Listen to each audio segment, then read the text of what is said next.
Welcome to Conversations with Big Rich. This is an interview-style podcast. These interviewed are all involved in the off-road industry. Being involved, like all of my guests are, is a lifestyle, not just a job. I talk to past, present, and future legends, as well as business owners, employees, media, and land use warriors. Men and women who have found their way into this exciting and addictive lifestyle we call off-road. We discuss their personal history, struggles, successes, and reboots. We dive into what drives them to stay active in off-road. We all hope to shed some light on how to find a path into this world that we live and love and call off-road.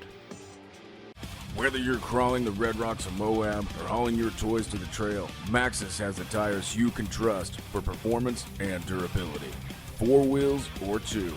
Maxxis tires are the choice of champions because they know that whether for work or play, for fun or competition, Maxxis tires deliver. Choose Maxxis. Tread victoriously. Have you seen 4Low magazine yet? 4Low magazine is a high-quality, well-written, four-wheel drive-focused magazine for the enthusiast market. If you still love the idea of a printed magazine, something to save and read at any time, 4Low is the magazine for you. 4Low cannot be found in stores, but you can have it delivered to your home or place of business. Visit 4lowmagazine.com to order your subscription today.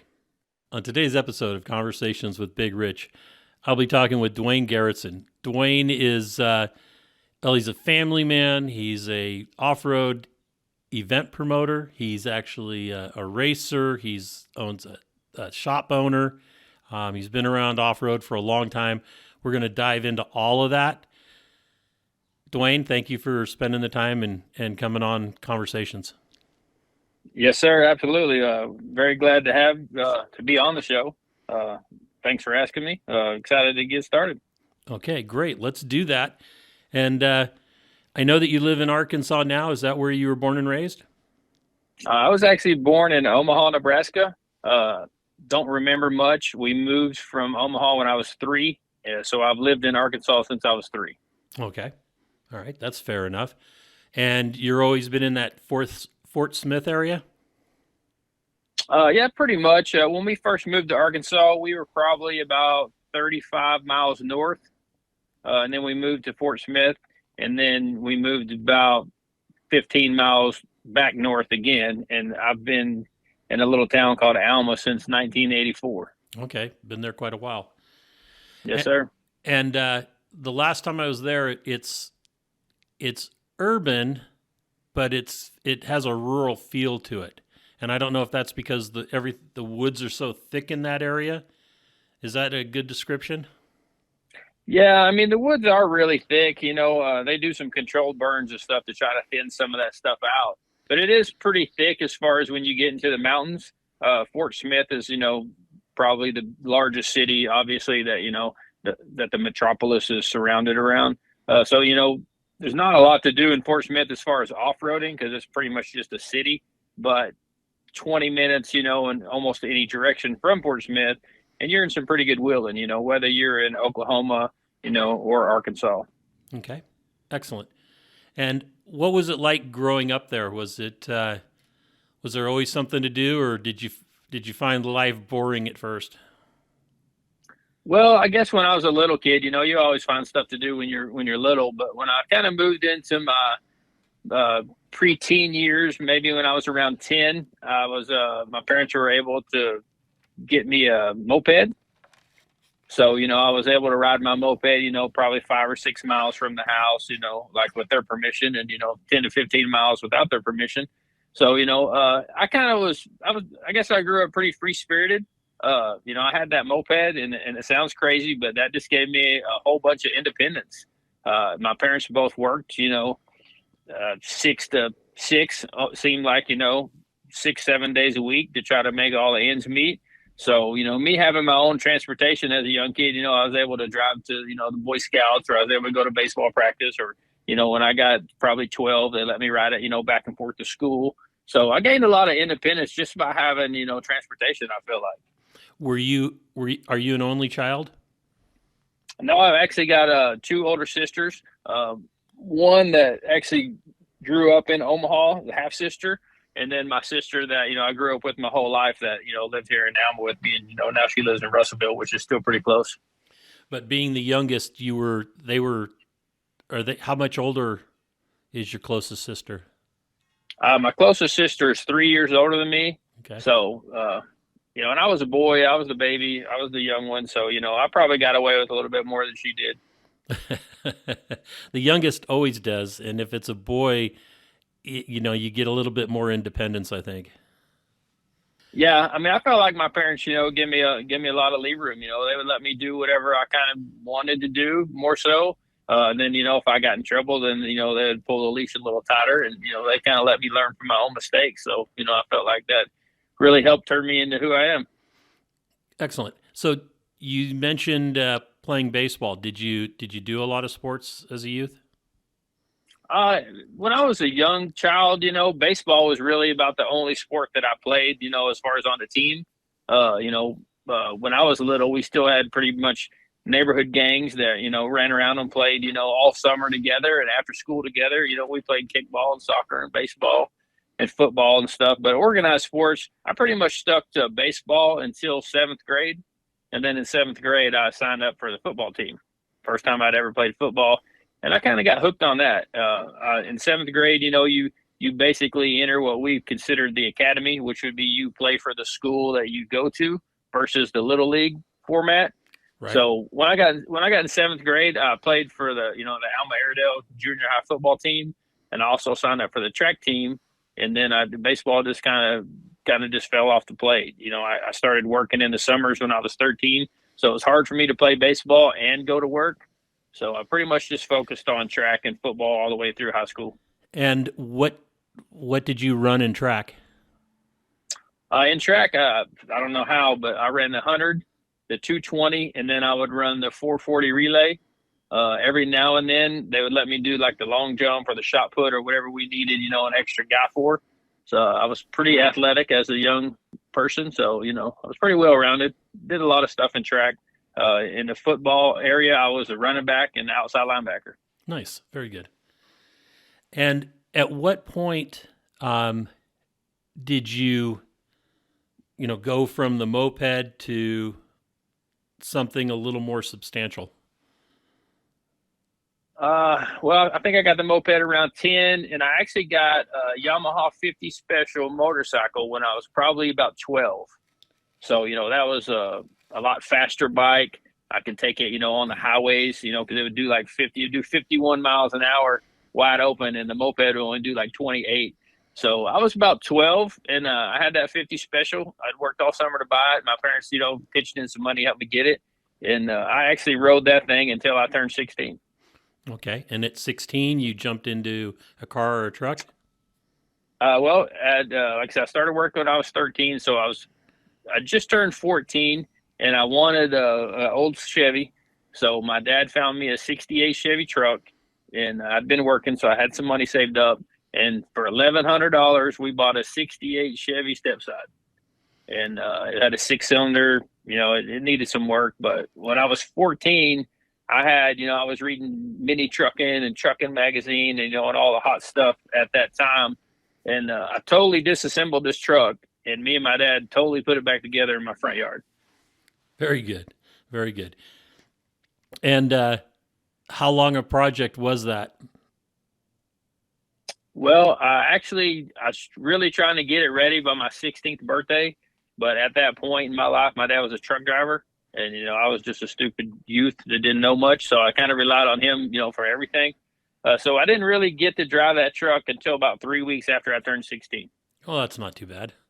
Yeah, but it was pretty close timeline. We did a good job. What were the jobs that you had when you said you started working at 13, 14? Like the first real job I had, my mom has always been a server my whole life. And she worked at a place called Ginger Tree, which no longer exists, but Ginger Tree Restaurant. So my first job was they were super busy on Sundays, and I would go in there on Sundays and be the bus boy. And, and after a few months of being the bus boy, then I turned into the bus boy / dishwasher. And then, I started working Saturdays and Sundays as just a dishwasher. And then, then I picked up like a Monday night, and then I would do Saturday and Sunday and Monday. And it just kind of evolved into a job to where I was working there for probably 3 to 5 days a week, just depending on the scheduling and, and what I had going on at school. And so I was just a dishwasher pretty much. I got to do some short order cook stuff from time to time, but just restaurant industry. Okay. And at what point was it in high school that you started, that you moved away from that, or how did things progress from the restaurant? Well, it sounds super crazy, but when I was 15, I was still working at the Ginger Tree restaurant. I'd been working there about 2 years and had a really good grip on, the restaurant industry, I felt like, at a young age. And I was making $2.85 an hour. Nice. And my birthday was in October, so I was going to turn 16 in October, and I knew that I was going to be able to get minimum wage anywhere I went. So this was September, minimum wage was changing, and I asked my boss, I said, hey, man, minimum wage is going to $3.15 here, this month, and I'm turning 16. Or you gonna bump me up to $3.15? And he said, you're out of your mind. And I was really taken back, because I felt like I was really putting a lot of energy into this guy's restaurant, and he wasn't going to give me, 30 cents an hour at the time, and I'm working 20 hours a week, so I was going to get like a $6 or $7 raise, and he turned me down. So I was super pissed. And I told my mom, because she had worked there maybe 10 years at this point. And I told her I was going to look for another job and I was quitting. And I couldn't believe he wasn't going to pay me minimum wage. So I went to this place called Pizza Parlor. And it was about 2 blocks from my house. So it was super close to my house. And the job that I did have was about 8 miles from my house. So I was like, well, I'm going to go to this pizza place and see if I can get a job. And I filled out an application. And the guy looked at it and he said, man, You've been in the restaurant industry for almost 3 years and you're not even 16? I said, yeah, that's right. And he said, man, when can you start? So I was like, awesome. So I went back and told my old boss, Bill, I said, hey man, I found a new job. I'm quitting. They're going to pay me minimum wage, so good luck. And he's like, good luck to me. He's like, good luck to you. So anyhow, I was like, well, it's strange, but whatever. So I go work at this pizza parlor place a couple weeks later. I had to give him a 2-week notice. That was, mandated by my parents. So anyhow, maybe a month or 6 weeks go by, and I go to see my mom on Sunday. I wasn't working at pizza parlor that Sunday, so I go by to see my mom, and I see 2 guys doing my job. And I'm like, what's going on here? Like I did all this by myself. And my mom's like, they can't find somebody to keep up. Bill had to hire 2 guys. So I was really, really happy, that he was spending $5 or $6 an hour when he could have been spending $3.15. So I just laughed and, went about it. That's always good when karma hits. Oh yeah, it was a good feeling for me at a young age. I felt like I had a lot of worth at that time in the industry. So I started at this pizza parlor, a couple weeks after I turned 16. And inside a year, I was the assistant manager, because I had just had a lot of restaurant experience and I knew it was a fast-paced industry and I was good at cleaning stuff and, paying attention. And so anyhow, I ended up working at that pizza parlor for 10 years. I worked there until I was almost 26, and then I got a different job. Okay. And what's that? I went to work in, my uncle was a pipe fitter. And he did sprinkler systems. So I went to work for the sprinkler system company, putting in, sprinkler systems in factories and warehouses and stuff like that. And I was still pretty young, and I had these 2 guys, that were just pressing me every single day to, go to college, blah, blah, blah. You shouldn't be working here, and these dudes are making like $16 an hour, and like, I guess maybe 1996. And I was just like, man, I can't make this kind of money, working for somebody else, if I just go get a college degree. So like this, this is a good job. It's a union job. I'm like, man, this is great. But actually, or ultimately, those 2 old dudes, man, just drove me crazy because I was young and they were both, and they were in their late 50s, early 60s. And no matter what we had to do, I had to do it. And I just felt like they didn't do anything, and I just didn't really have a real good grasp of the seniority in a union style atmosphere, and it just drove me crazy. So anyway, I ended up getting out of that job, and just doing a couple other miscellaneous jobs here and there. And then I got a pretty good job working at a factory at Highland Dairy, working, for a dairy processing plant, that pasteurized and homogenized the milk, turned it into actual, drinkable product, chocolate milk, whatever. And I worked there for a few years. And about the same time that I'd started working at Highland Dairy, me and my business partner at the time started Come Get You Some. So, I was working at Come Get You Some from, 7:30 in the morning until about noon. And then we'd go eat lunch. And then I had to go to Highland Dairy from 1 to 9. And then, I'd work at Come Get You Some on my days off and on the weekends and stuff like that. And then my business partner, he worked pretty much 8 to 5. So we tried to start the business, kind of got it going. We rented another shop, or not another shop, but we rented a shop with another person that was trying to start a business. So, all of our overhead would be a lot less.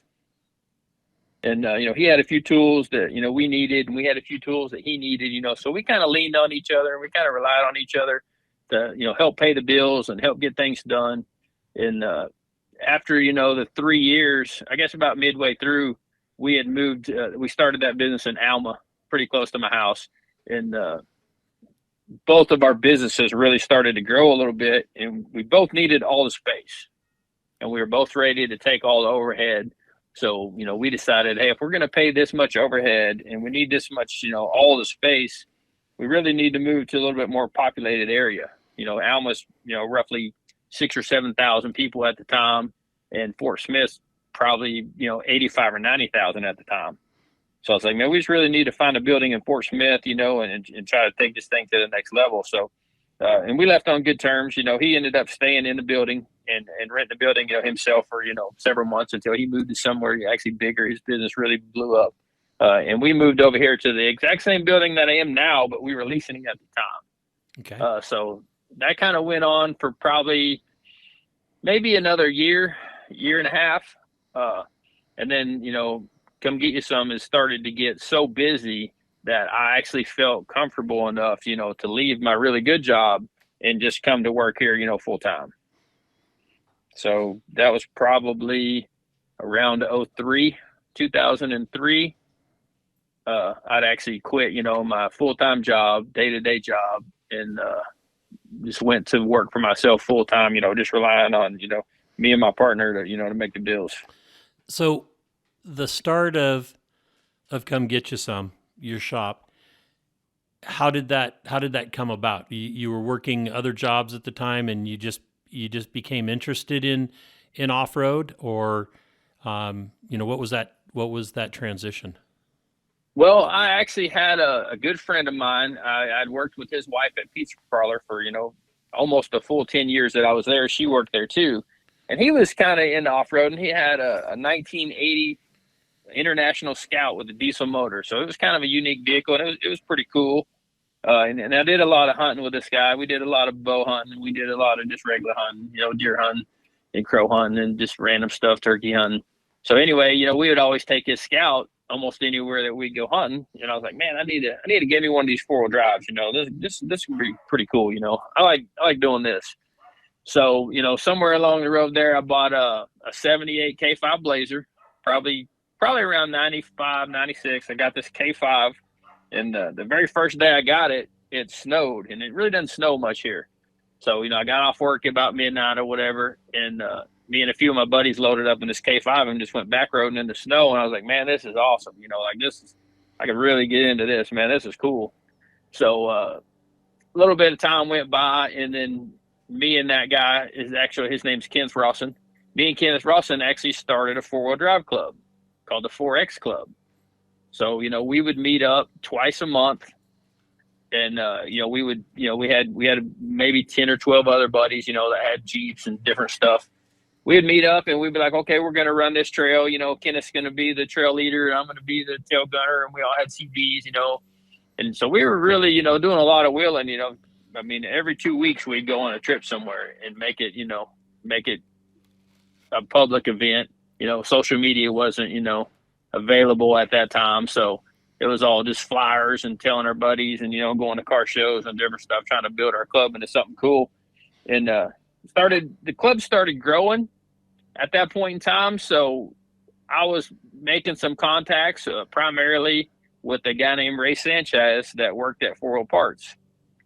And, I talked to him, and he got me fixed up with a club discount. He's like, hey, man, if you buy all your parts through us, we can give you 5% off or 10% off or, whatever kind of room they had on whatever kind of product we needed.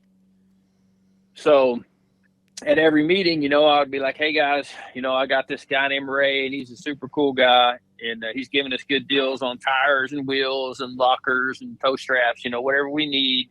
So after maybe 6 or 8 months of this, here I am like once a week making an order on 4-wheel drive parts. So I was like, I kind of was known as the guy to call if you needed some 4-wheel drive parts in the area. So I was like, man, this is pretty cool. I'm making a little bit of money. I was giving 95% of the discount to the guys in the club. I wasn't really trying to make money. We were just all trying to save money and have a good time. But anyway, so that just kind of transitioned into me making, maybe 5 or 10% on the parts to maybe trying to make 10 or 15% on the parts. And my business partner at the time, he wasn't my business partner. He was working at actually about the only 4-wheel drive shop in the area. And they had just opened up. And that guy, my ex-business partner, his name was Cody Keller. He had his own, I guess you would call, shop. He didn't really have a shop, but, he was working on 4-wheel drive stuff at his house. So he was, he was pretty mechanical. His dad really helped him a lot, and he was a really good fabricator and welder.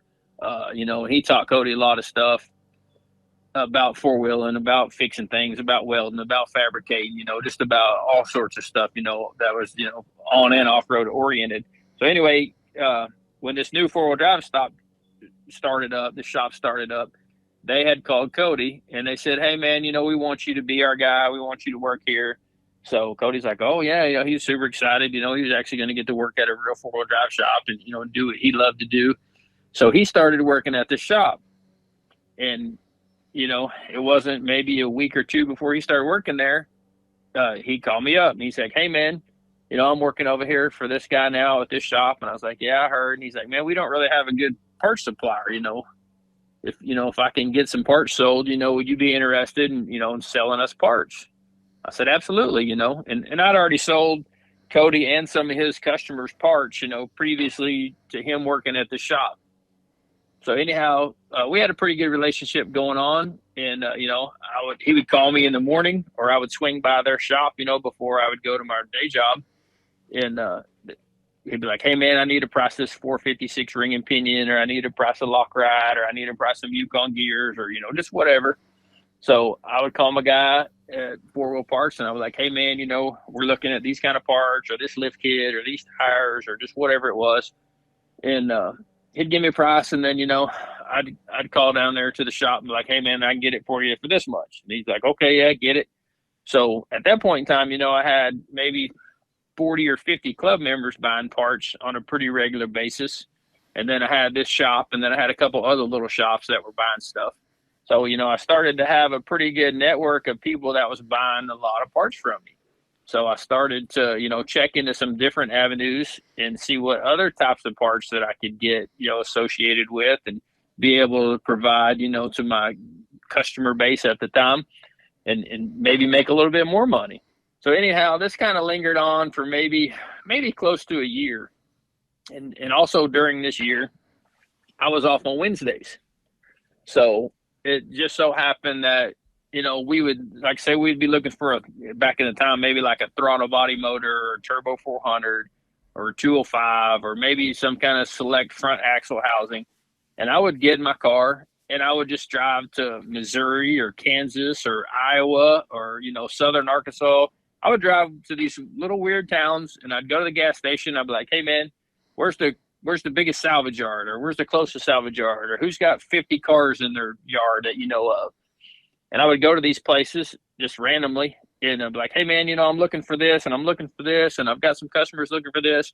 And I was able to create a pretty cool network of salvage yards to where I could just go around and pick all these parts up for all these, customers that needed them. And anyhow, a few weeks of that, maybe a few months of that, whatever, it was going pretty good. And Cody had decided that he wanted to go with me one day. He's like, hey, man, I've got a customer that needs this, and I know you're going and getting all this stuff, you mind if I ride with you? And I was like, no, man, that'd be cool, And at the time I had my son. He was about 3, so he wasn't in daycare or anything at the time, and I would just take him with me. So me and Drake would load up, and then Cody started going with us. And we'd go around to, salvage yard to salvage yard every Wednesday and get as much stuff rounded up as we could. And, sometimes we would buy stuff that we didn't necessarily have a buyer for, but we knew it was going to be, we knew it was going to be sellable. So we just started collecting parts and rounding up stuff and building a bigger customer base and meeting more people and getting more connected. And things were just going really good. That went along for maybe another 2 or 3 months, 4 months. I don't even know. And then, Cody's boss at the time was like, hey, man, you called in sick like every Wednesday for like the past 2 months. Like, what's going on, and, and I don't know the conversation they had, but, it basically turned into the guys like, okay, cool. I'm cool with that, but I need you guys to get me these parts. So like, I want you to find me this motor. I want you to find me this transfer case. I want you to find me this. And we were like, okay, cool. He knows what we're doing. This is awesome. He's cool with it. We'll get him some parts, and, we'll get our parts, and we'll all make money, and it'll all be awesome. So anyhow, maybe 2 or 3 months of this going on, and, and that shop's still buying, the week to week, ring and pinions or tires or lockers or lift kits or whatever they needed that I could provide for them. Plus, we were going out and buying all these used parts. And at first, the guy was giving us money, and we were buying the parts, and it was good. And then, as things went on, he stopped giving us money. We were using our own money. And then we would give him parts, and, and then he would owe me, say maybe he would owe me $1,000 for the week's worth of parts, and then he'd owe me another $1,500 for used parts. And then it just kind of progressed into, now the dude owes me $3,000, Well, now this week the dude owes me $4,000, and and it was kind of weird, but and I don't know, if I looked at Cody or Cody looked at me, but I was like, hey man, what are we doing? Like, we're using all our own money, and this guy's making all the money. Sure, we're making a little bit, but we're barely paying for our gas and our lunch, and this guy's making all the money. Like, he's making all the money on the install. He's making all the money on the parts, and we're using our money. Like, this is crazy. So anyhow, he had a good deal going. Yeah, he had an awesome deal going. And roughly at that point in time, that's when me and Cody decided that we were going to start our own business, and it was going to be come get you some. And, we had a good enough network and a good enough, customer base and, a good enough name in the area that, we thought we could make it work. But, at that point in time, I had 3 kids. I guess Drake must have been 4 or 5. But anyway, so I had 3 kids, and my partner at the time, he was single. So I kept my regular job for insurance and benefits and to make sure I could pay my house payment, and, all my kind of stuff. And, we said, hey, man, we're going to go to the bank. We're going to get a loan. We're going to buy some equipment. We're going to start this business. It's going to be awesome. And we go to the bank, and we're sitting there, and, I've got a loan officer that I've dealt with for a long time. And he was actually, his family was tied into the ginger tree. That was my first job. So, I've known this dude maybe, 15 years at this point in time. And like, hey, man, we want to get a loan. We're going to start this business. And he's like, well, what do you got for collateral? And we're like, man, we ain't got shit, I mean, I've got some personal things. I own a house at this point in time, and I've got some cars and stuff. And he's like, well, what does your partner have? And I was like, well, he don't have anything. He still lives at home with his parents. He's probably 5 years younger than me. So anyhow, pretty big slap in the face. But at that point in time, they said, man, all we can really do with no collateral, is give you a signature loan for $2,500. And at that point in time, I didn't want to risk my house or my vehicles or any of the things that I'd worked hard for to start this business with the partner that, really didn't have a lot to bring to the table at that time, other than, knowledge and resources, but no financial backing. So I was like, man, how the hell are we going to do this for $2,500? Like, we're going to be able to buy a welder and, no inventory, maybe an air compressor. So anyway, pretty big shocker, man. And at that point in time, that's when we kind of decided to team up with our buddy that was, his name was Chancey Cockrum, and he was starting Cockrum's Welding. And that's when we both rented the same building, and man, we can make this $2,500 work. Perfect. So that was around 2001, and fortunately, man, I bought my partner out in 2016. So it worked good for both of us for a long time, and then when it didn't start working so well, I was able to secure the business by myself, and we're still rocking and rolling. Excellent. And when did you guys start doing the Madness event? Well, actually, when we started the 4X Club, probably around 96, we had a bunch of stuff going on, and we did little things, and we actually had, what we considered Madness in May. The first year that we had Madness in May was as a club. The 4X Club put it on. It wasn't as a business, and I believe it was in 2000. Okay. And around that time frame is when I'd started my own business, and obviously I wanted all the people in the club to buy all their parts from me, and and I knew that if they didn't, then I would have some my attitude might not be so good. Because I felt like we built this, we got this club, and like you guys, you're part of this club, you should support us. So really just kind of stepped back and looked at the overall picture, and I was like, man, I really shouldn't be the president of this 4-wheel drive club and own this company, because I know there's going to be a lot of friction between the club members and me, just based on what I feel like they should do and what they're probably really going to do. So, that was good insight for me to actually, step back and be like, hey, man, I need somebody else to run this 4-wheel drive club because I'm starting this business. And at that point in time, we did get a new president, and, and I helped with all the stuff. I still filled the role of the president as much as I could, but I didn't make the decisions, and, and I took a lot of pressure off myself.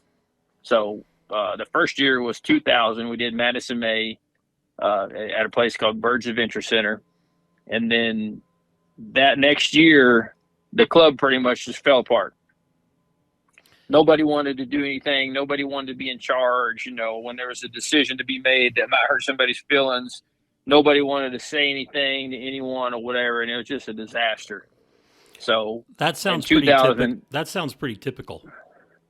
Yeah, I mean, of a club, and we had a really good thing going for 4 or 5 years, but it just, without somebody really, being in charge and, basically having to be like the boss, being the bad guy when somebody needed to be the bad guy, it just didn't work so well. The current president wanted to be friends with everyone, and, everyone does.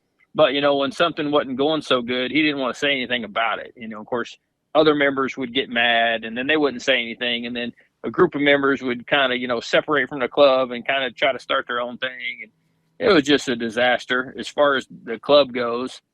But, the good thing is that, I went to the next meeting, and, I asked the guys that were in charge. I was like, hey, man, this is falling apart. Me and Come Get You Some, we want to take Madness in May, and we want to make it our own event. We want to make it like a customer appreciation event where we can have our own event every year, and we can have our customers come out, and we can do competitions, and, we can do cool stuff. But, I don't want to just take this, even though I started it. You guys, everyone helped me start it. I didn't start it by myself.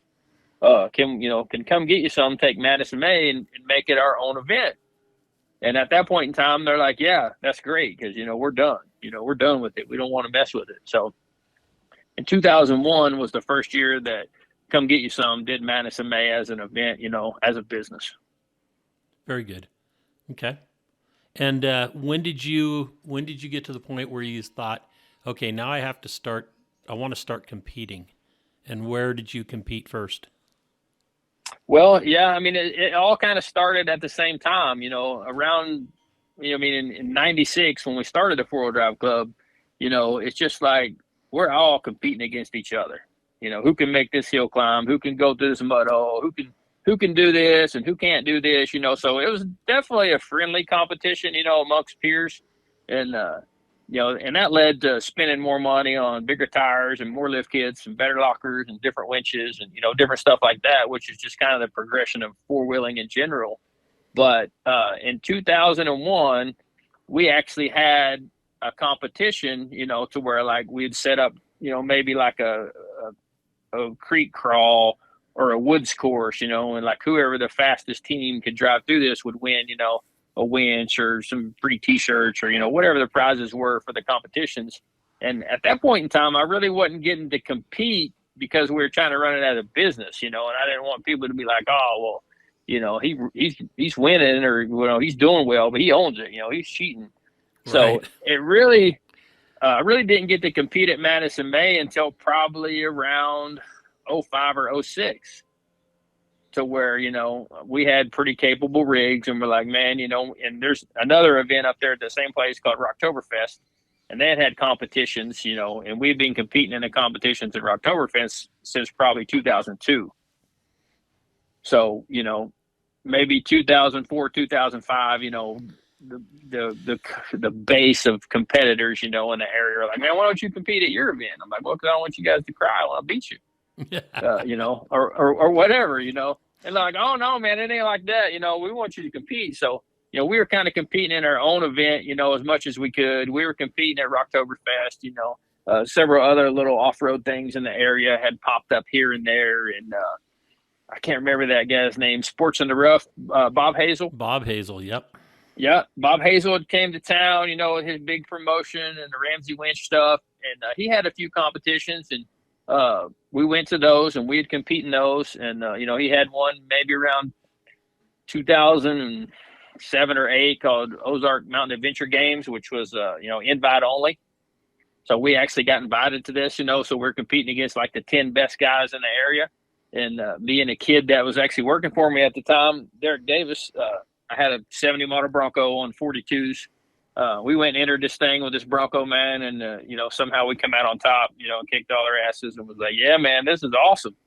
We can actually do this, man. So bunch of local stuff, since probably 97, 98 for sure, starting in 2001, like in a competition setting. But as far as like really competing, like, competing with people that, are very like-minded and want to spend money and want to really, step up their game. That's when, in 2007, we had built the We Rock mod stock car, and we decided that we were going to compete in We Rock and we were going to compete in R Rock in Hannibal, Missouri. Right. Okay. And that's when we did the All Stock Nationals. Yeah, we did All Stock Nationals. I can't remember. I'm pretty sure it was either that 7 wasn't or 8. Hannibal. Yeah, I think that was in Hannibal. It was, yeah. Yeah, I think it was in 8. I think Hannibal All Stock Nationals was in 2008. But I want to say I'm 99% sure my first We Rock ever was in Dayton, Tennessee. And I think it was in 07. Because at the time, I had a young kid that works for me, and he's still a really good friend of mine, Jeff Spear. Right. He was my spotter. So, and I had a good buddy, Justin Lawson. He had built a pro mod car. So, Justin and Cody were going to run the pro mod class, and me and Jeff were going to run the mod stock class. And I don't even know how it came up, but a buddy of mine had sent me a blow-up doll. So we're like, man, it would be funny, if we put this blow-up doll in this Jeep and, drive it from Arkansas to Tennessee, how many people are going to laugh at us and look at us and stuff. So we thought that was really cool. We were just young and dumb. So we strap old Roxanne in the passenger seat of this monostock car, drive to Dayton, Tennessee, and we get lost. We don't even really know where we're at. We find this motel about 2 a.m. where we're supposed to be staying, and we check in and we go in and we crash out. And we're like, man, we're gonna start competing in the morning. We gotta wake up early. And, in Dayton, you've been there hundreds of times. It's, it's 15, 20 minutes outside of town. Absolutely. So we get up early, man, and we're like all geared up, ready to go. And we're walking down the hallway and we see this maintenance guy, and he just starts laughing at us. We're kind of shocked, we're running on about 4 hours sleep. And we're like, dude, what's so funny? He's like, man, I'm sorry, man. I'm sorry. He comes up to us. He starts apologizing. And we're like, dude, what are you sorry about? And he's like, man, I had to cover your doll up. He said, we got a group of church parishioners that came into town, and they are pissed. So they are freaking out because you got this doll out there. He said, and the management made me go put a sheet on it. And we're like, oh, man, that's cool, no problem. We weren't really trying to offend anybody. We're just trying to be funny, And anyway, he's like, no, man, it's funny. It's super funny. He's like, but these guys are mad. So anyhow, we make it through breakfast without, getting cast into hell, and make our way up to Dayton. And that was the first time that I'd met you in Dayton, Tennessee in 2007. Kazars, yep. Yeah, super cool place, man. Super cool. Yeah, it's a really nice venue for spectators to watch. It's probably, they get to sit on the grass and watch everybody on the rocks, and they don't even have to move around. You can just about see everything. Yeah. It's spectator-wise, and even from a competitive standpoint, man, it's one of the coolest places that you can actually go to We Rock.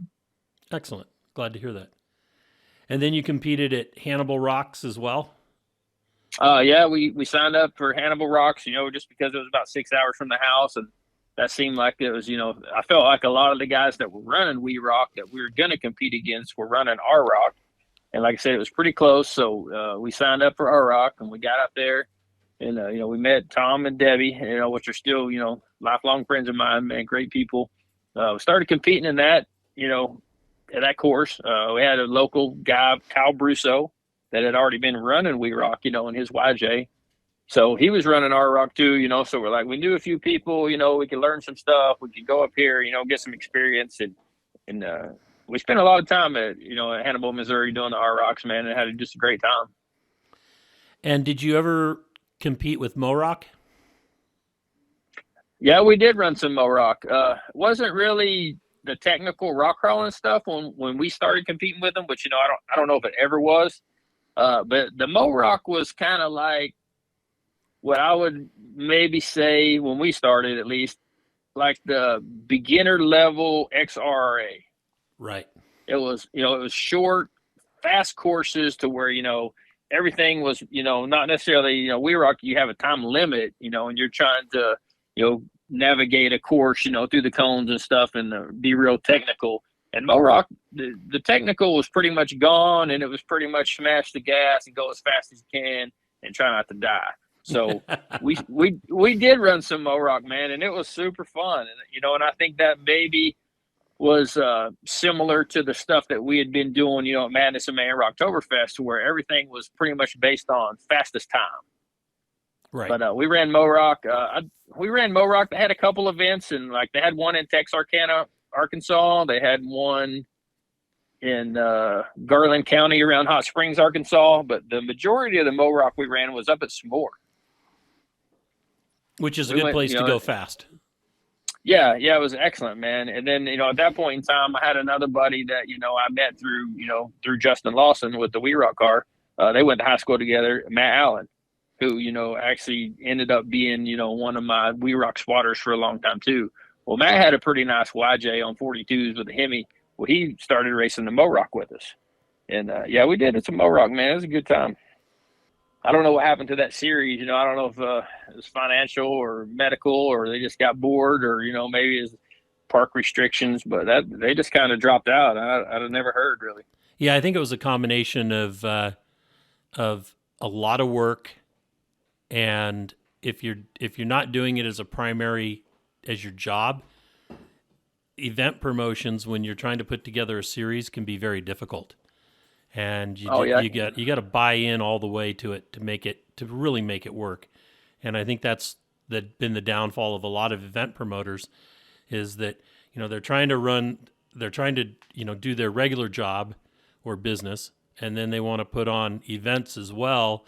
And one event a year is not bad, but all of a sudden when you start getting into a series, there's just, especially if you're moving it around, there's just so many details that have to come together to make it work, and travel and everything else, that it's really hard to do both.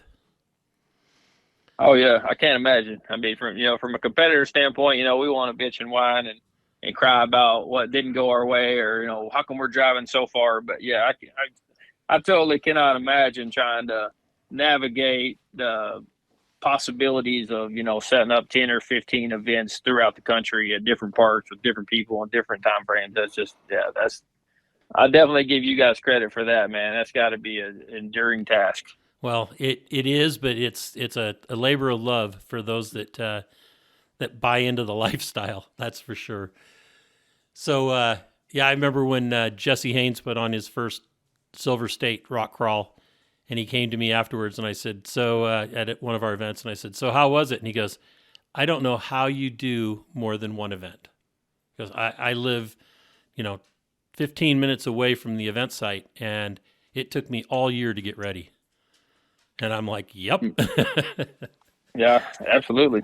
So it's not, it's just like going into business, I mean, you go full steam, and, you have goals, and you drive to it.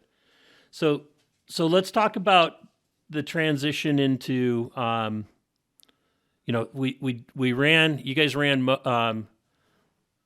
the We Rock mod stock class for quite a while. And I thought that you guys were doing really well. The mod stock class has gone away. Nobody really competes in it anymore. And I think it's because of the full body restrictions and all that kind of stuff. It's hard for people to go out and, try to keep a full body vehicle going all year long, you might say. But did you ever step up into the pro mod class yourself? No, we ran We Rock in the same mod stock car. We started in 2007 and we ran until the 2015 season. In 2015, me and Matt Allen won the championship, and I think it was in Cedar City, Utah. Right. But really moving, probably I would say maybe around 2013, the mod stock class really just started dying. So there wasn't a lot of competitors. So we ended up racing or competing, I guess, in and you may still have it, the sportsman class. Correct. So, we would get there on 35s in a full body rig, and we'd be competing against a single seat car with 40s and rear steer. And it just, man, we were just beating our head against the wall. We were still doing pretty good, but, we weren't doing as, we weren't dominating like we wanted to be, with like-minded people and like-minded, same class style cars. Right. So it just really started getting more and more difficult. But, at the same time that the We Rock started getting kind of funky for us in the mod stock class, I want to say maybe you started dirt riding around 2014 or 15. Yeah, I think it was a little earlier. That. Yeah, it was before that. But yeah, we did. And you transitioned over to Dirt Riot. Yeah, so we put some bypass shocks on the rear of our car that we could take off and put the We Rock stuff back on. So we were using the car basically dual purpose. We were running whatever classes we could, and a lot of times in Dirt Riot we'd run 2 classes. But we'd run as many classes as we could in Dirt Riot, and then we'd change the car just very minimal, and we'd go to a We Rock.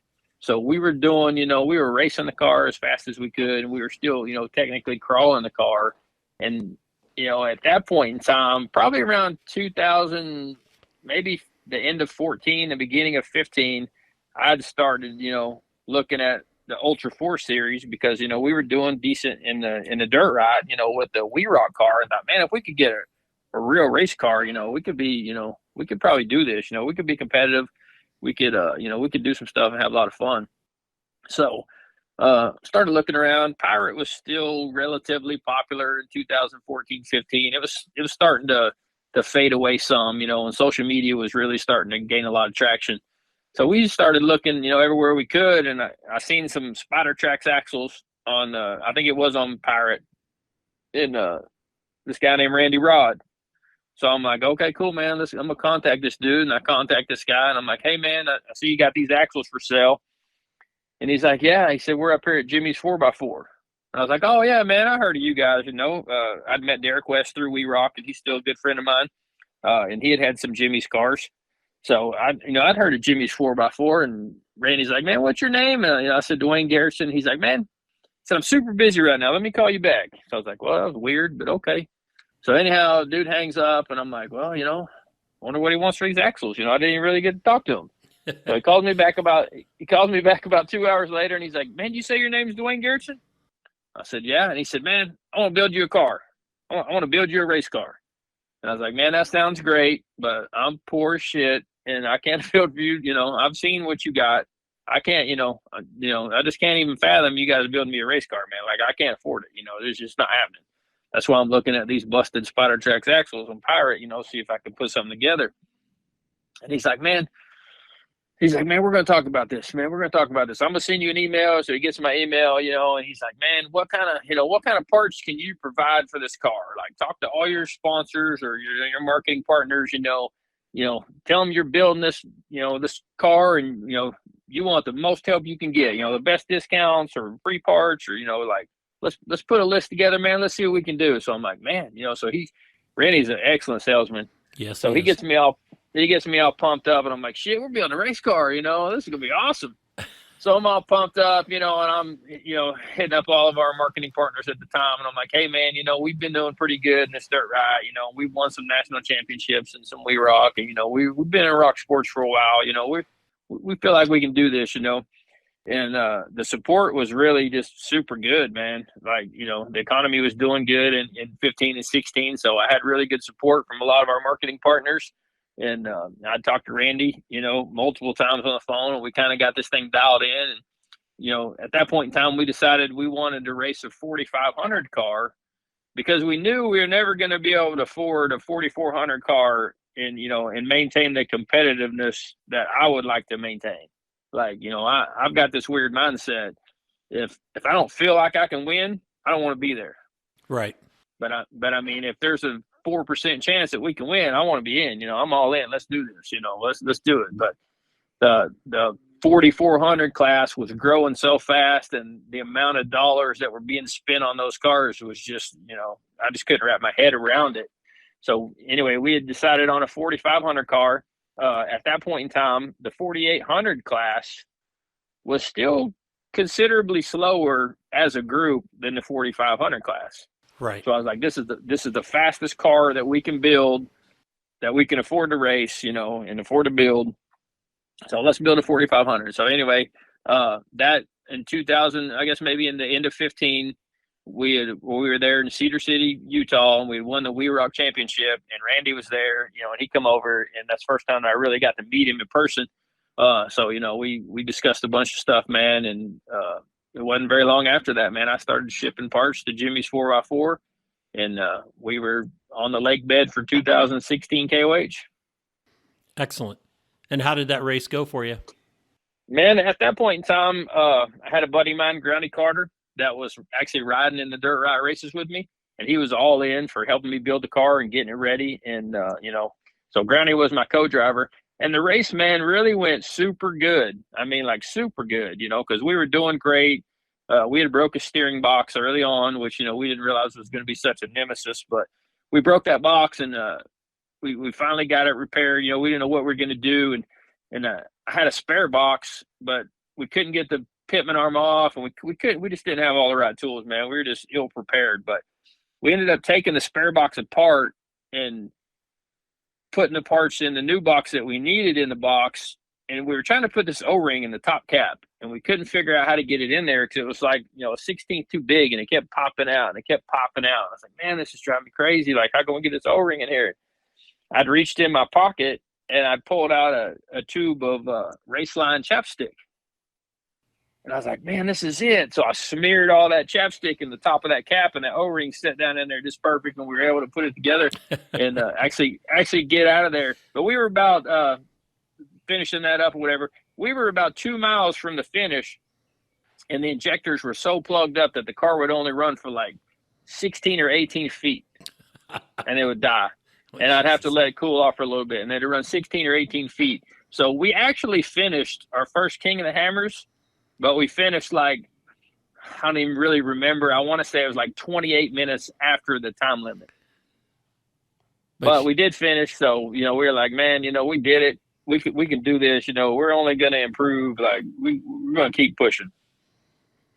The best stories are those, not necessarily of the winners, because that means you probably had a really good day. Nothing probably went wrong, and you just cruised to the win. Those stories, the best stories, come out of those hardships of trying to finish. Oh yeah, absolutely. And it sounds crazy, but a lot of times, the guys that have been to the races with me, they know what they're going to hear. But like when we got a new guy, he's like, man, what am I going to do? You're like, what do I do? Like, I'm going to be in the pits. Like, what do I do? And I'm like, dude, I hope you don't do a damn thing. I hope you sit over there and suck on that water bottle until we finish. Yep. Like, because you're right. I mean, the uneventful stories are the ones, where actually everything goes super smooth. Yes. So true. That's why it's hard to write like an article for the magazine about a race event and talk about the winners. Because their race, there's very little that went wrong or was drama or anything like that. Maybe they were changing the, back and forth in the lead, but ultimately, there's not the in-depth story of survival, of trying to preserve, to finish when everything is against you, and it makes for a better story to listen to the people that didn't win. Oh yeah, I totally agree. I mean, yeah, most of your memories and stories are definitely, like you said, going to be part of the hardship. I mean, and that's what makes the story. The things that you did endure and the things that you did come back from, and how you made lemons out of lemonade. That's definitely the story people want to hear. Right. So let's step into this year's KOH. You had one of those days that you were able to pull off the win and be at the top of the podium. What was that day like? Was there drama? Man, we really didn't have hardly any drama at all. Just like you said, we started it. We had a really good qualifier. We decided that, we didn't want to really push as hard as we could to qualify, but we wanted to be maybe top 25, in between the two classes. Now they mix the 48 and the 45 together, based on your time. So we're like, man, if we can be top 25, we'll be pretty happy. So we didn't really try to kill it in qualifying, but we finished third in class and 13th overall. So we're like, okay, cool. We have some cars to catch, but there's still a lot of fast guys behind us, man, that, we're hoping don't catch us. So we start the race, 13th. We get the whole shot, and then we come around the second turn, and we're next to Justin Barth, and man, he's pushing, and I was like, man, we're just going to let this guy go. Like there's no sense in crashing this car in the first, quarter mile. So we let Justin go, and then, we get off the short course, and we're running through the wash on the backside of King Mountain, and the dust is just crazy. And I'm like, man, that was a bad decision. We we really should have pushed a little harder to get in front of him because, now we got 13 miles of this shit. So anyhow, we come over the Baldwin Jump or whatever they call it, and we're heading down out into the desert, and we're still behind Justin. He's pushing hard. We're just staying on his tail, trying not to crash. We get out into the, closer to the Marine base, and the dust is so thick and so crazy that you can realistically only see probably 15 feet in front of your car, if that. So, we're driving 65 miles an hour, possibly looking for nothing but taillights. And I'm like, man, this is crazy, So the wind, and there's no wind at this point in time. And then the wind picks up just a little bit, and the wind is blowing from, right to left. So, Jeremy's like, man, get over here on the right, get on the right. So at KOH, you got 150 feet from the center line. So we pull out on the right, and we're in clean air, for the first time. We're probably 4 miles from, the start, and we're in clean air. And I'm like, man, this is awesome. And I can see a car up there, maybe 2 miles in front of us on the left-hand side. And I know, based on where that car started, that there's probably 4 more cars in the middle of that dust. Yeah.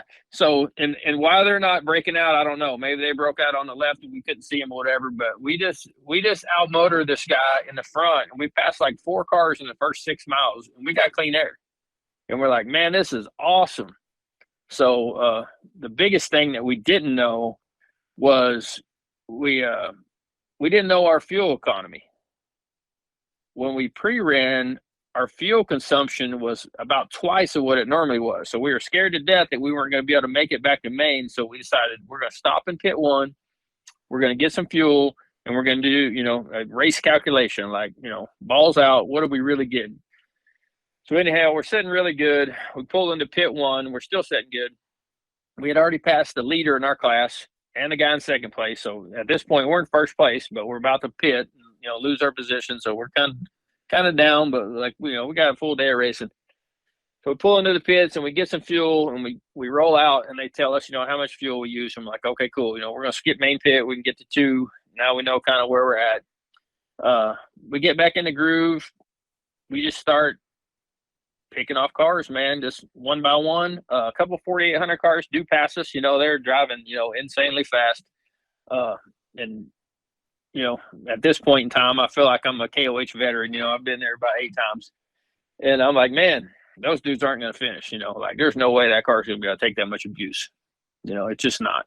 So, against what I believe in, all out, we're running the car about 75 or 80%, trying to be cool. We just keep passing cars. We get to the rock sections, doing really well. Jeremy's helping me pick lines, and we're picking really good lines, and the car's just working good, and we're not having any problems. Things are just going great, man. We get to, oh man, I don't even remember what trail we get to, but anyway, outer limits. I think we're at outer limits. And we see another 4,800 car all stuck and winched, man. We pick a great line, go right around them. We're like, man, this is awesome. Get up in there, and we get all kind of stuck.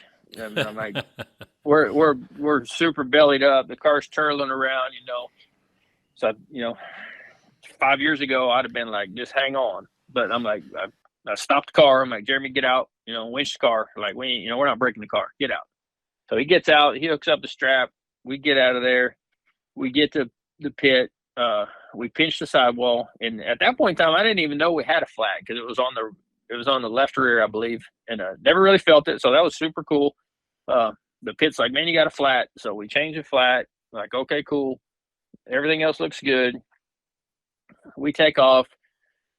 We're just driving Miss Daisy, man. It sounds super crazy, but we're just taking it easy. We're running hard in the desert, as hard as we feel like we can, and keep the car together. All the rock trails are just really coming together good, man. We get to we come back through main pit, everything's good. We get to sledge, and everybody's winching on sledge. And we have decided, because this year our option was to go up jack hammer, and then you had a few options there, or to go up sledgehammer. And I tell Jeremy, we make a team decision. If we're in the top 10 cars, we're going to go up sledgehammer, and if we got to wait and we got to winch, then that's fine. That's going to definitely be the fastest route. So, we feel like even if we have to wait a minute or two, jackhammer's pretty rough, and it's a lot longer trail. So anyhow, we get on sledgehammer, and we navigate that thing, man, super good, and we get to the big climb, and I just kind of look at Jeremy, and he kind of looks at me, and I was like, man, when we pre-ran this, there was like 25 people in this canyon, so we just winched to save the car and be smart. We pull the front tires up on it, man, just give it a little throttle. Car jumps right up the ledge. Like, we are super stoked. Jeremy's like really stoked because he don't got to get out.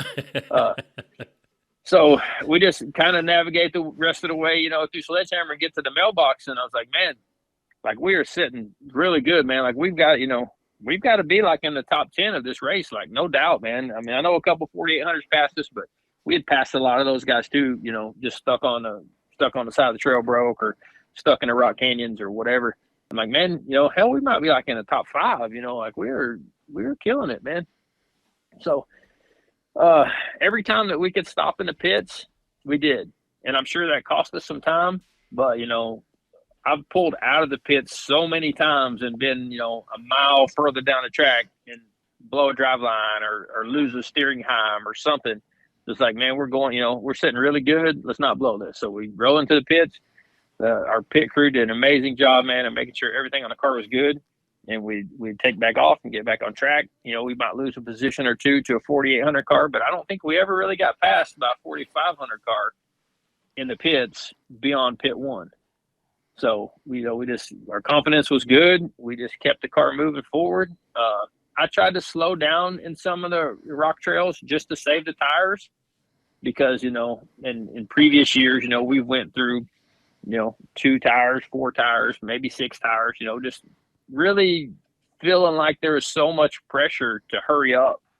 And really, I feel like all that pressure you're putting on yourself to hurry up ends up costing you, more time. Because you have all these problems.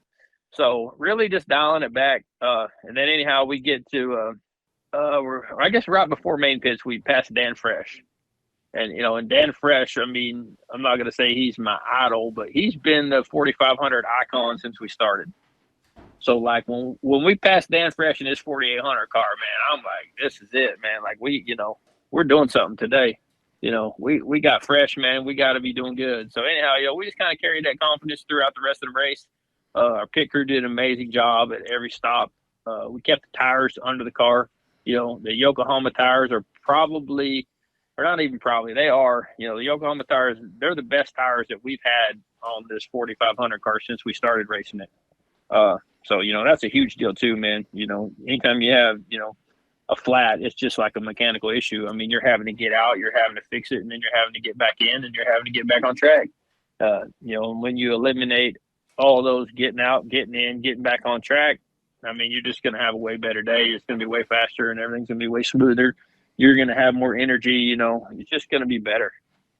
So after years of beating our head against the wall, we finally, ran through Turkey Claw, and our pit never really told us what position we were in, but I knew, I was like, man, we got to be, in the top 2. Like, if we're not winning this thing, we're getting back on the podium. I think in 2020, we'd finished second place. And even though that was a great feeling, it really just pissed me off, because I'm like, man, we came so far. And, Dan Fresh is standing here in his street clothes. Like, he'd been here for an hour. Like, what is he doing that we're not doing? Like, man, come on. But anyway, so we ran through Turkey Claw, and we knew everything was going good. We made the backwash. And, like, I would say from Turkey Claw to the finish line is probably, in my opinion, the roughest part of the entire course. Like, just little whoops and canyons and twisty turn things, man, where you really can't get a rhythm. You really can't go real fast, but you don't want to be going slow. So anyway, I just told Jeremy, I was like, man, we're just going to go as fast as we can comfortably, and not tear this car up. So we made it through that section, came around back through the short course, took the checkered flag, man. And I was like, we were kind of looking around, and everybody's all super excited. I'm like, man, we did something today, man. We're, hell, we're probably like in the top 5. And we got up there, and they said that we'd finished 3rd place overall and 1st in class, man. It was just amazing. Pretty good feeling. Oh yeah. I mean, I told several people, since we'd won, that I felt like it's a long time coming. But, I hate to say that because there's so many people that have been out there to the desert that haven't even finished. Right. So, I mean, we're fortunate, long time coming or not, man. A lot of luck was on our side, a lot of excellent marketing partners, a lot of excellent pit crew, just tons of knowledge and experience, going into it, and, and knowing the car, knowing what the car can take and what the car can't take, and not pushing the car beyond its limits. And it's still that Jimmy's chassis? Yeah, still the same chassis. Excellent. We've modified the steering a little bit because, we've had so many problems early on. It has a really unique cantilever bell crank style steering on it, which makes it drive at high speeds really good, really stable, no bump steer. It doesn't really have a lot of like flex steer when you're in the rocks and doing stuff like that. It stays on track really good. But the cantilever, even though we thought it'd be really good, and we thought it'd take a lot of pressure off the gearbox, I feel like it puts twice as much pressure on the gearbox. Okay. And the first couple seasons, man, we were breaking box after box after box. And, Tom at PSE was super great. He helped us out, and, he did as much as he could to, get our car where it was. But, ultimately, we ended up hooking up with Sean and John and Kevin Rance. Right. And we had them guys build us basically a power steering box that could take the kind of abuse that we needed it to take. But, at the same time, we had switched to what they call a servo. And it's real similar to an orbital valve, but it actually has an output shaft. And if the output shaft doesn't feel any resistance, then it doesn't work. So like with the orbital valve, you don't have the output shaft, and it doesn't need any kind of resistance at all, except for the input. When you turn the input, it diverts hydraulic pressure and the wheels turn. Well, with the servo, you still have to maintain the mechanical linkage because the output of the box has to feel some type of restriction or tension before it'll actually turn the wheels. Okay. So going to a servo and going to a box that was built, by Mud Nut Racing and the Rance boys, man, which those dudes are super awesome, man. They're some of my best friends that we had met through racing. But that really got our car back on track. Probably around 2019, 2020, we'd switched over to that steering platform, and that's when we really started to be able to push the car and not worry about it breaking so much. Right. Cool. So let's talk about, this is going to be a funny one. I remember one time you got red carded at a dirt riot race in Bridgeport. Have you ever been red carded before or after that? No, that was the first time that we ever had been red carded. And fortunately, we've never been red carded after that. You won it. You won the red card. So yeah, it actually was a guy by the name of Jason, and I don't even know what kind of Jeep he had. I think he had maybe a YJ, and he was relatively competitive, but I feel like we beat him probably like 98% of the time. And any time that we would show up, you could just see it in his face, man. Like he's just like, oh man, these guys are here.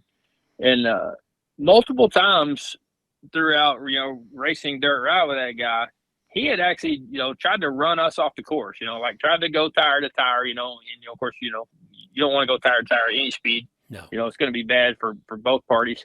So anyway, we had always avoided any kind of confrontation, but out of respect for you and the series, and mostly being banned, we didn't punch that guy in the face.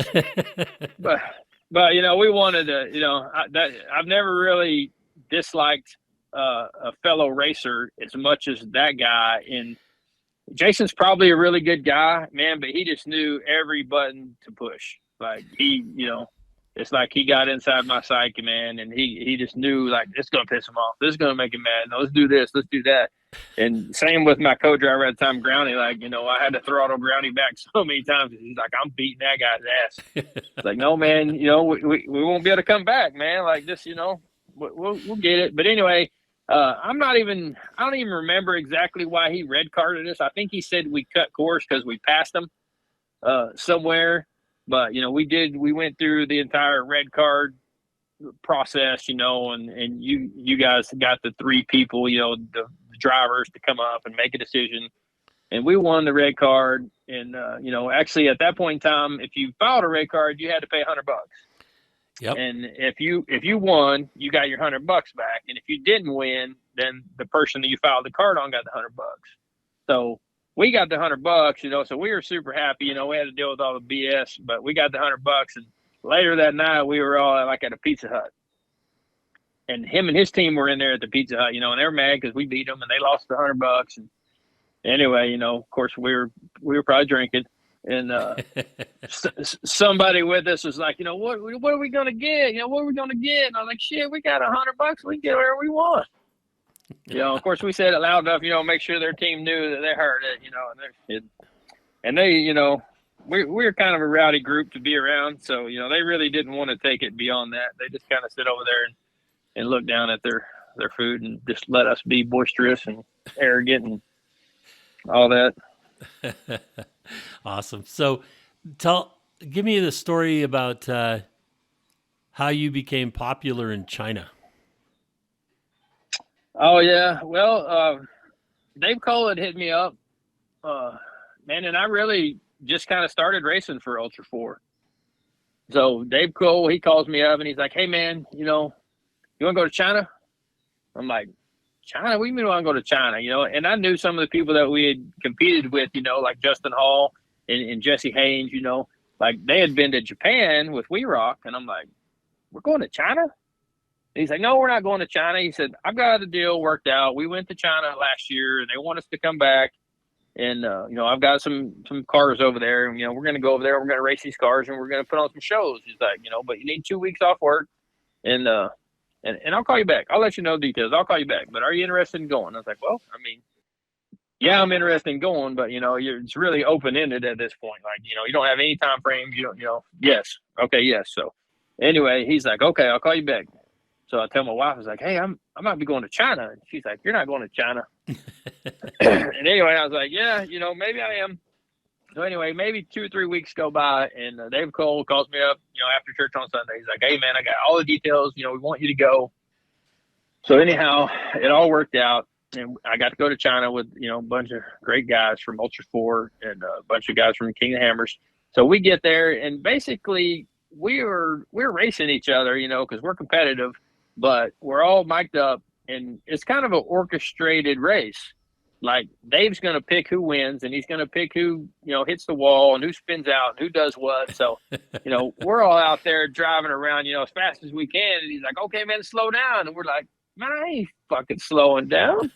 Like I did, So anyhow, it's a bunch of egos out there. And Dave's trying to, corral us all in and make sure, we're not killing each other or tearing the cars up, because we really don't have, good parts supply over there for, the vehicles that we're driving. So anyhow, we're basically going from province to province, putting on like what I would consider like maybe a monster truck show, Right. except we're racing these Ultra 4 cars, So anyhow, we're all standing there, and there's, I don't even know, man, there's a 25,000 people or maybe 100. I don't even know, man. This huge facility that we're racing at, and it's packed. And they're like, "Okay, man, they're going to come over and they're going to ask your name and where you're from." And anyway, we're sitting there just kind of talking amongst drivers, and I was like, "They're going to come ask us, what our name is and where we're from." And they're like, "Yeah." Well, earlier that day, or maybe the day before, my buddy Stan Hayes, he had actually ramped the car off in this pond, more or less. It was kind of a rock crawling course, but it was just full of water. So anyway, he ramped the car off in there and blew the motor up. So, we were down the car, and Dave was in a really terrible mood. He was super pissed at, the world. So anyway, I was like, "Man, I'm going to tell him I'm Ricky Bobby from Talladega." And anyway, we all start laughing, and Matt Howe's like, "No, man, you can't do that. You can't say that, man. Dave's pissed. Like, he's going to freak out." And I'm like, "Dude, we're 2,000 miles away from home. Like, is he going to send me home? Like, whatever, dude. I'm here to have a good time." So anyhow, they're asking, people, and none of these people in China, or I say none, a very small percentage of the Chinese speak English. So, and at the same time, I'm like, man, they don't even understand what we're saying. You know what I mean? They're here for the entertainment. They're having a good time. So this beautiful Chinese lady that's putting the show on, she comes over and she's like, speaking to me in English, and she's speaking to the translator in Chinese. And she's like, "So what's your name?" And I was like, "Ricky Bobby." And she kind of smiles, like she don't really know who Ricky Bobby is, and she sure as hell don't know who I am. So anyway, she just kind of smiles, and she's like, "Where are you from?" And I was like, "Talladega, Alabama." And anyway, every single person that was with our group just totally lost it. Like it was just a really funny time to say something like that.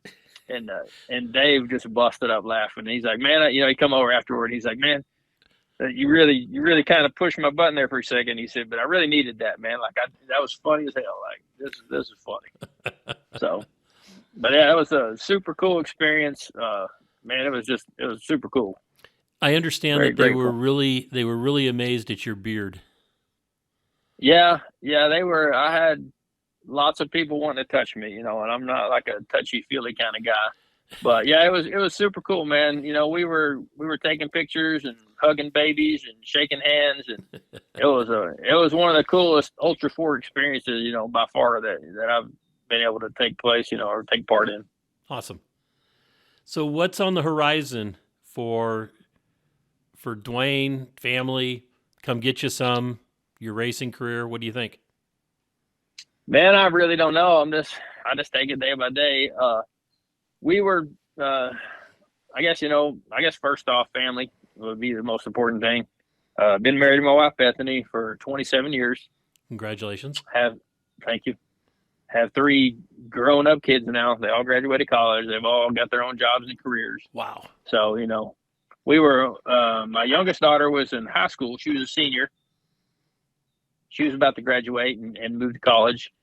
And at that point in time, me and my wife had actually gotten custody of 2 of my nephews. Their parents were in a bad way, and, things just weren't going good. So, we decided to step in and, try to help this family out, which, was our family. So we got my 2 nephews that moved in with us right around 2016, in May of 16. So now, fast forward to 2023, I still have the boys. They're basically my kids now.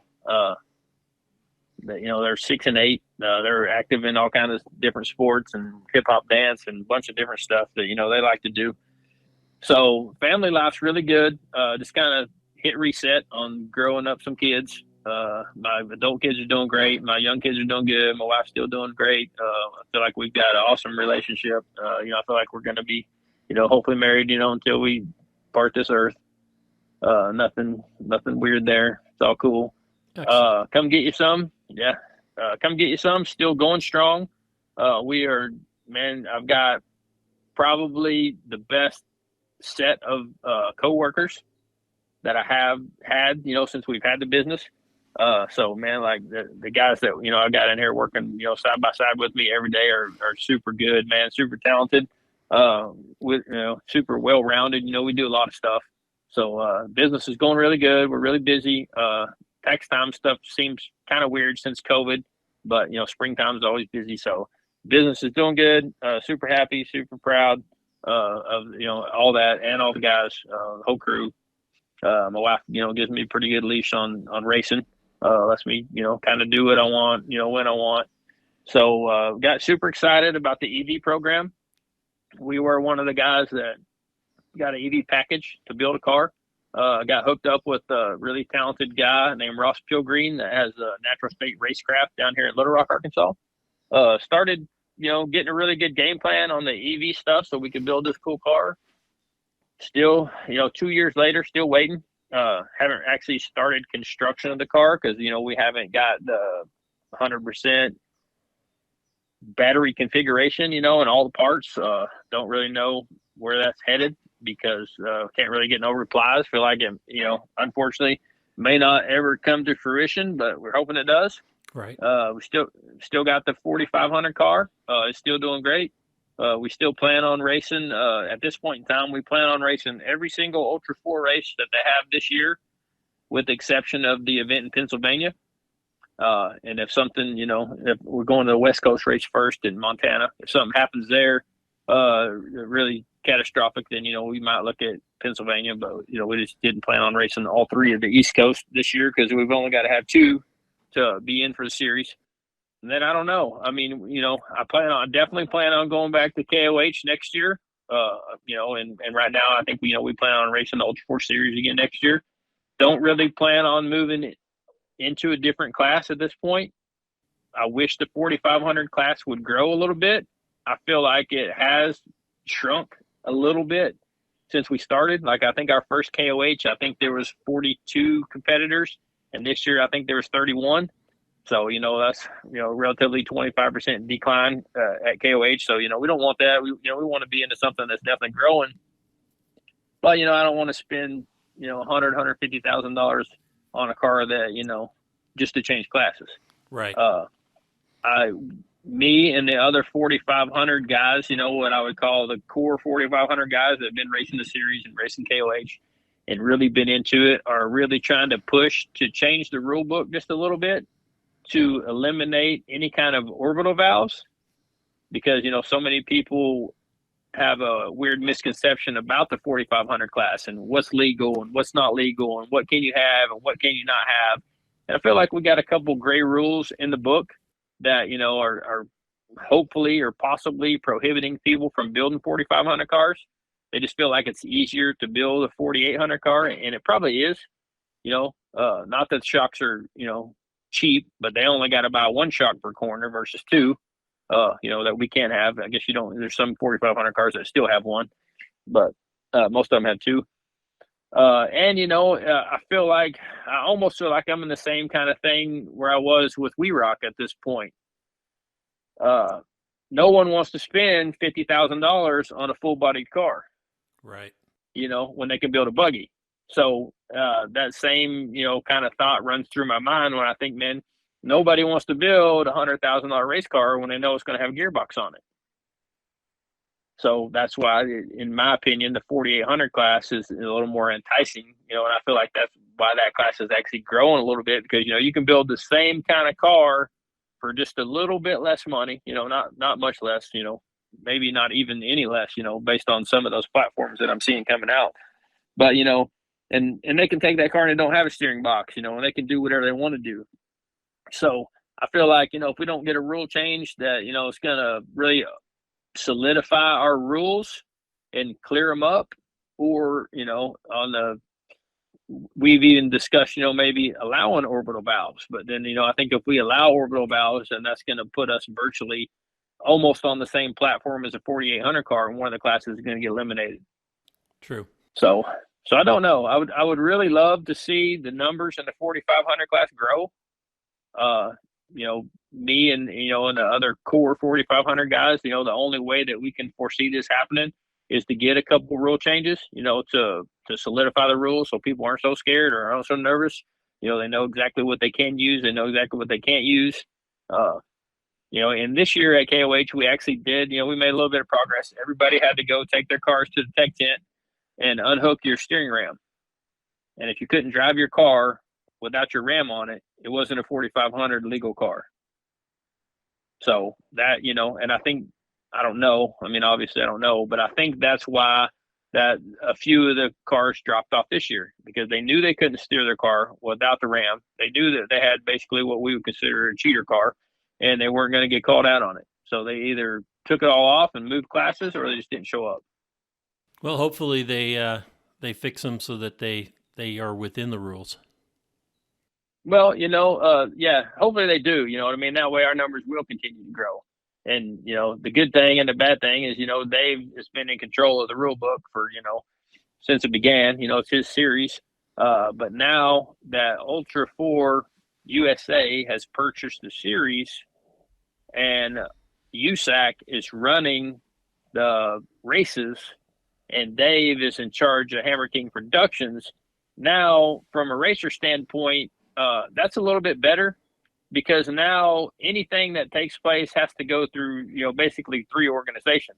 Right. So like, if, you know, not to say anything bad about Dave, I love Dave. You know, we all have our faults for sure, but everything with Dave is black and white. You know, it's like, no, it's my way. We're doing it this way. That's the way it's going to be. We're not changing it. And, you know, super hard to get him to change that mentality on certain things. You know, on some things he's super open. But, you know, on the rule book stuff especially, it's super hard for him to even want to buckle a little bit. But now that he doesn't have 100% say, you know, I feel like we're going to make some progress and hopefully grow the 4,500 class, you know, back to, you know, what I would love to say, you know, comparable numbers to 48. Cool. Excellent. So that, I think we've covered just about everything I can think of. Is there anything that you can think of we haven't covered? Man, not really. We just kind of went through the whole timeline. Yeah. Yep. No, nothing I can think of, man. Just still keeping on. I definitely wanted to say thank you. Probably 2 years ago, I think maybe when we got second place, you and Shelly sent me a actual, like a postcard, you know, congratulating me. And I never actually got to personally catch up with you and tell you thank you, man. That really meant a lot coming from you guys. Well, you're welcome. That's That's something that's near and dear to Shelly's heart to do that. So Yeah, man, that's super awesome. I mean, when I got that, I really felt it. excellent. Well, Duane, thank you so much for spending the time and having the conversation with us and letting people know more about Duane Garretson. Yeah, man, I appreciate the opportunity very much. Excellent. I'll be in touch and let you know when this thing's going to air. Thank you. That sounds awesome. Thank you, sir. All right. You take care. All right. Have a good night. Bye. Bye. Well, that's another episode of Conversations with Big Rich. I'd like to thank you all for listening. If you could do us a favor and leave us a review on any podcast service that you happen to be listening on, or send us an email or a text message or a Facebook message, and let me know any ideas that you have, or if there's anybody that you have that you think would be a great guest, please forward the contact information to me so that we can try to get them on. And always remember, live life to the fullest. Enjoying life is a must. Follow your dreams and live life with all the gusto you can. Thank you.